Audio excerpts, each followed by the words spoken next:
Hello friends, मैं Jahnavi. Hope you all are doing great. Friends, मैं आज एक्सप्लेन करने वाली हूँ एक हॉरर कम थ्रिलर मूवी जिसका नाम है वैकेंसी। ये मूवी 2007 में आई थी और 85% गूगल यूजर्स ने इसे लाइक किया है। तो फ्रेंड्स, आइए समय बर्बाद न कर स्टार्ट करते हैं। मूवी की मेन किरदार है डेविड एंड एमी। ये दोनों एमी के मम्मी पापा के मैरिज एनिवर्सरी से घर जा रहे थे। रात का वक्त था तो एमी गाड़ी में सो रही थी और डेविड ड्राइव कर रहे थे।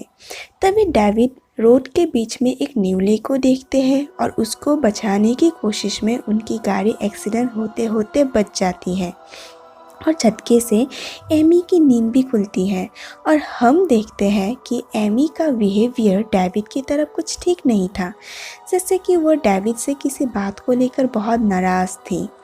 इधर डेविड ने घर जल्दी पहुंचने के चक्कर में हाईवे को छोड़कर शॉर्टकट ले लिया था। उनके पास मैप तो थी, पर डेविड को एग्जैक्टली नहीं पता था कि वो रोड उन्हें कहाँ ले जाएगा। इस बात से एमी और नाराज़ दिखती है। तभी उनके गाड़ी के इंजन से आवाज़ आने लगती है। फिर एमी एक एप्पल उठाती है, पर काटते वक्त उसकी उंगली भी कट जाती है और खून लगने के कारण वो एप्पल को नहीं खाती और गाड़ी में ही रख देती है। फिर डेविड किसी चार्ली के बारे में बात करते हैं, पर एमी इस बात में भी कोई इंटरेस्ट नहीं दिखाती। गाड़ी फिर से आवाज़ करने लगती है और आगे एक गैस स्टेशन को देखकर डेविड गाड़ी को रोक देते हैं। गैस स्टेशन बहुत पुराना था, उस पर 1957 का सन लिखा हुआ था। पेट्रोल का प्राइस भी बहुत कम लिखा था और तभी एक आदमी अचानक उनके गाड़ी के पीछे से आ जाता है और जिसे देखकर डेविड और एमी दोनों डर जाते हैं। उस आदमी के बातों से मालूम होता है कि वो उस गैस स्टेशन में ही काम करता है। उस आदमी को हम मैकेनिक कहेंगे।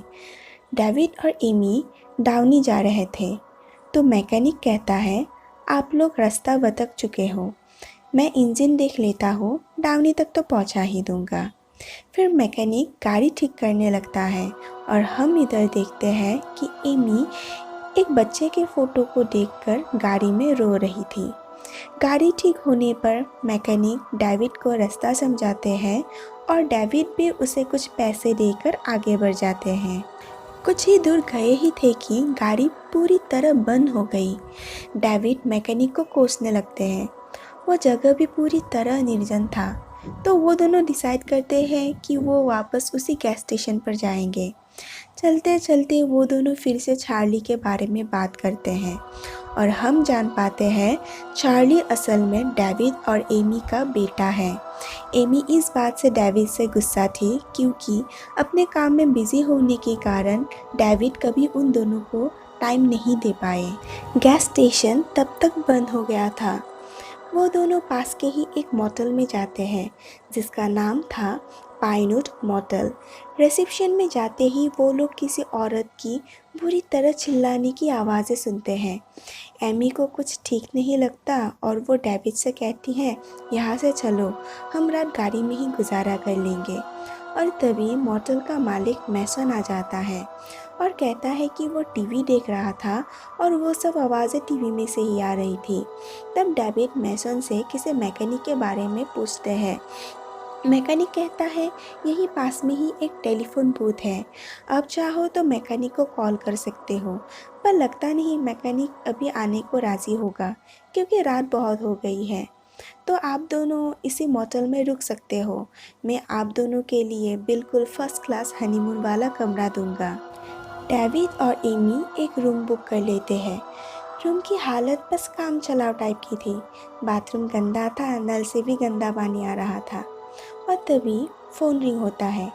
एमी फ़ोन उठाती है पर कोई बात नहीं करता। फिर दरवाजे पे भी कोई नॉक करता है। डेविड जाके दरवाज़ा खोलते हैं पर वहाँ पर भी कोई नहीं था। फिर उनके और बगल वाले रूम के पीछे दरवाज़ा था, वो कोई ज़ोर ज़ोर से पीटने लगता है। डेविड पूछते हैं, कौन है, क्या चाहिए, पर कोई जवाब नहीं देता और ना ही दरवाज़ा ठोकना बंद होता है। फिर डेविड भी गुस्से में आके दरवाजे को पीटने लगते हैं। डेविड मैसन के पास जाते हैं कंप्लेन लेकर। मैसन कहता है कि इस पूरे मोटल में आप दोनों के अलावा कोई नहीं है, पर हो सकता है कोई आवारा या फिर कॉलेज के बच्चे हो जो अक्सर वहाँ पे आते रहते हैं। फिर हम देखते हैं मैसन के पास 2 पिस्तौल थी। मैसन एक पिस्तौल को लेता है और डेविड से कहता है, आप लोग आराम करो, मैं उन्हें देख लूँगा। उसके बाद डेविड भी अपने रूम में आ जाते हैं।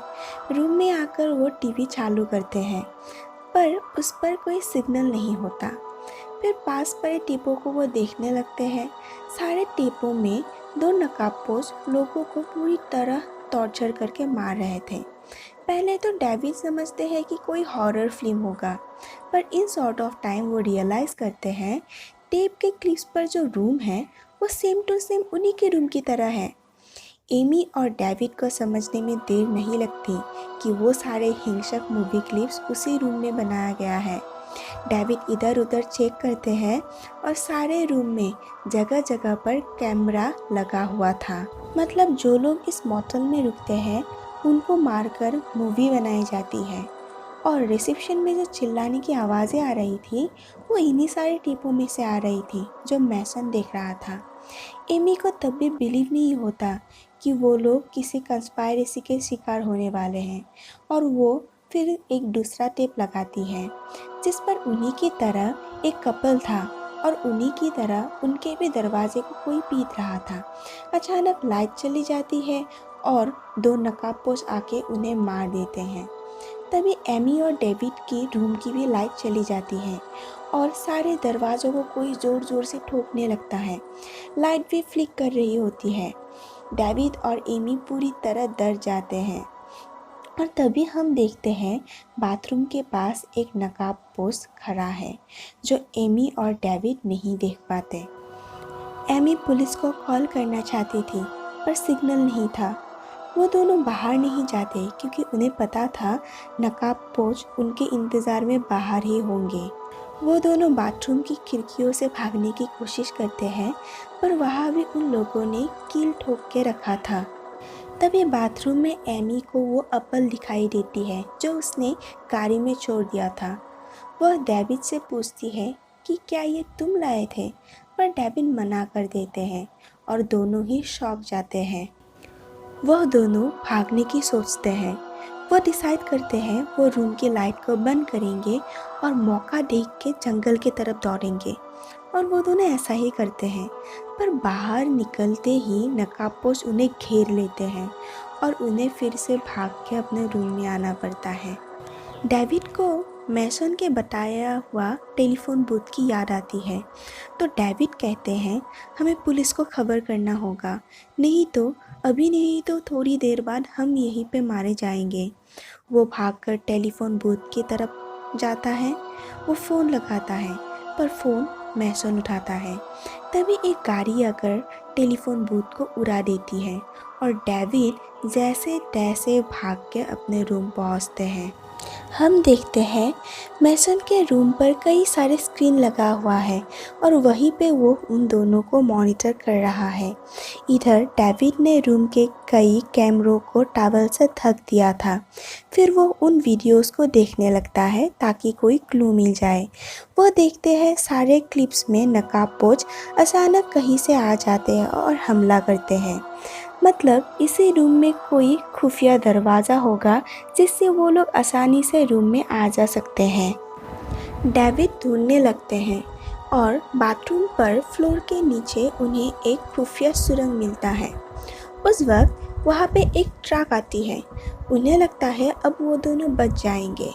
वो ट्रक ड्राइवर को मदद के लिए पुकारने लगते हैं, पर जल्द ही वो रियलाइज़ करते हैं ट्रक ड्राइवर उनके साथ मिला हुआ है और वो मैसन से उन्हीं टेपों को खरीदने आया था। डेविड और एमी निराश हो जाते हैं। फिर वो दोनों सुरंग से भागने की सोचते हैं और रेंगते रेंगते वो मैसन की ऑफिस तक जा पहुंचते हैं। एमी उसके फ़ोन से पुलिस कंट्रोल रूम में फ़ोन लगाती है, पर कुछ कह पाती उससे पहले मैसन आ जाता है और उन्हें सुरंग से होकर भागना पड़ता है। फिर सुरंग में से रेंगते रेंगते इस बार वह एक गैरेज तक पहुंच जाते हैं। डेविड अलमारी से सुरंग का दरवाज़ा बंद कर देते हैं। एमी रोने लगती है। डेविड उससे माफ़ी मांगते हैं हाईवे छोड़ने के लिए। फिर एमी भी डेविड से माफ़ी मांगती है उनके रिश्ते के लिए, चार्ली के लिए। लग रहा था चार्ली अब इस दुनिया में नहीं है।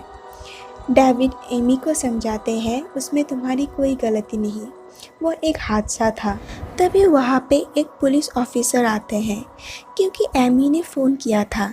भले ही एमी ने एड्रेस नहीं दिया होता, पर शायद उन लोगों ने एड्रेस को ट्रैक कर लिया। वह मैसन से बात करते हैं। मैसन कहता है धंधा मंदा चल रहा है क्योंकि 3 दिन से कोई कस्टमर नहीं आया। फिर पुलिस ऑफिसर सारे कमरों की मुआयना करने लगते हैं। तभी एक कमरे में एक टेप को देखकर जो तब तक चल रहा था, वो समझ जाते हैं इधर कुछ तो गड़बड़ है। वो घबराकर वहाँ से जाने ही वाले होते हैं कि एमी और डेविड दौड़कर उसके तरफ आते हैं। पुलिस सिर्फ उन्हें गाड़ी में बैठने को कहते हैं, पर गाड़ी स्टार्ट नहीं होती क्योंकि उन लोगों ने इंजन की केबल, वायर सब कुछ काट दिया था।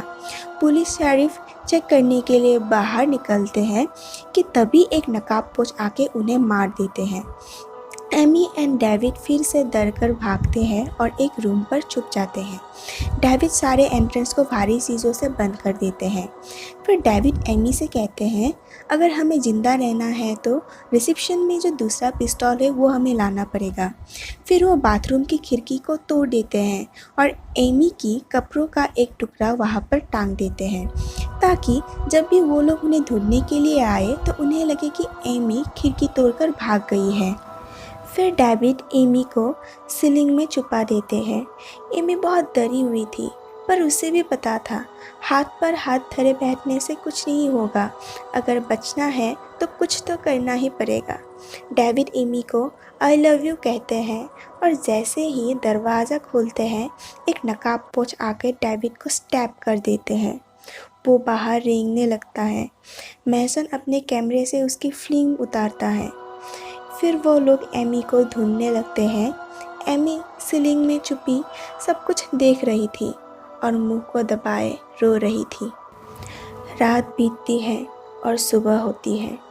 एमी सीलिंग से बाहर आती है और डेविड के पास जाने ही लगती है कि उसे अपने पीछे एक नकाबपोश नज़र आता है। वो भागती है, एक गाड़ी में बैठ जाती है, पर वो दूसरा नकाबपोश गाड़ी के सनरूफ से अंदर आने की कोशिश करने लगता है। एमी हड़बड़ी में गाड़ी के एक्सीडेंट कर देती है। गाड़ी वो कमरे वाला नकाबपोश को जाके हिट करती है। वो तड़पने लगता है। फिर एमी देखती है सनरूफ वाला नकाबपोश तब तक मर गया था। फिर एमी गाड़ी से बाहर आती है और वो दूसरा वाला नकाबपोश भी तड़प कर अपना नकाब हटाता है और एमी देखती है कि वो कोई और नहीं, वही रात वाला मैकेनिक था। मैसन को पता चल गया था। इधर एमी मैसन के कमरे पर जाती है और फ़ोन करने की कोशिश करती है, पर फ़ोन काम नहीं कर रहा था क्योंकि मैसन ने उसका केबल हटा दिया था। वो फिर पिस्तौल लेने की कोशिश करती है। तभी मैसन पीछे से आके उस पर हमला करता है और पिस्तौल गिर जाती है। मैसन एमी को इधर उधर पटक पटक कर मारने लगता है और उसकी फिल्म भी उतारता है। फिर वो एमी को धक्का देता है और एमी उसी पिस्तौल के ऊपर जा गिरती है। एमी देर नहीं लगाती और पिस्तौल उठाती है और टिश्क्याओ टिश्क्याओ टिश्क्याओ 3 गोलियों से मैसन को भून देती है। फिर एमी डेविड के पास जाती है। वो रोने लगती है क्योंकि उसे लगा था कि डेविड मर गए होंगे, पर डेविड जिंदा थे। वह मदद बुलाने के लिए फिर से मैसन के रूम पर जाती है। मैसन वहाँ पर मरा पड़ा था। वो मैसन से केबल लेकर पुलिस को फ़ोन करती है और पुलिस कंट्रोल रूम से आंसर देते हैं कि जल्द ही कोई पहुँच जाएगा। वो फिर से डेविड के पास आती है और मूवी वहीं पे ख़त्म हो जाती है। सो फ्रेंड्स, यही थी वैकेंसी मूवी की स्टोरी, जहाँ पर डेविड और एमी अपने साहस, धैर्य और सूझबूझ से खुद को एक एडवर्स सिचुएशन से भी निकाल लाते हैं। And also thanks for being part of this. अगर पसंद आया हो तो लाइक एंड सब्सक्राइब करना ना भूलिएगा।